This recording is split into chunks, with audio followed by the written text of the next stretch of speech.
मग जरांगे पाटीलजी, सरसकट सर्व मराठा समाज कुणबी होणं आणि त्या योगे ओबीसी आरक्षण मिळणं, इथपासून आता मनोज जरांगे पाटलांचा प्रवास हा मराठवाड्यातील सगळे मराठे कुणबी होणं असा झालाय असं मानायचं? नाही, तसं कुठं म्हणलं मी.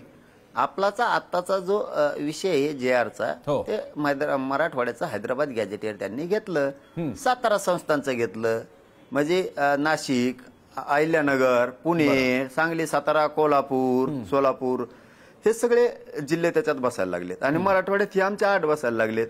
म्हणजे जवळपास 95-96% जिंकला आम्ही. बरं, राहायला उर्वरित महाराष्ट्र थोडा उर्वरित राहायला तर समिती काम करते ना, त्यांच्याच महाराष्ट्रभर कोणीच राहणार नाही, कोणीच राज्यात कोणीच राहणार नाही. फक्त सवती भाकर ताटात वाढली, पुरी खाल्ली तर नरड्यात फसन, एक एक घास खाल्ला तर ती समाजाच्या हिताची ती पचल आणि आपण निर्णायक टप्प्यावर जाऊ. आडमुठपणाच्या भूमिकेनं थोडंसं जड जाण्याची शक्यता असते. आपण दममानी घेऊन 75 वर्ष काहीच नव्हतं, 2 वर्षात तुम्हाला 3 कोटी मराठ्याला आरक्षण दिले.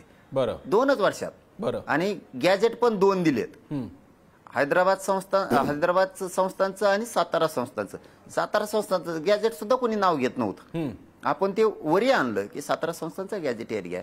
पश्चिम महाराष्ट्र मराठवाडा बसल्यावर दादा खाली काय राहिलं? समजा तुमचा असा प्रश्न होता जोशी दादांचा की सरसकट सोडलं का काय, मराठवाडा पश्चिम महाराष्ट्र झालं काय राहिलं खाली?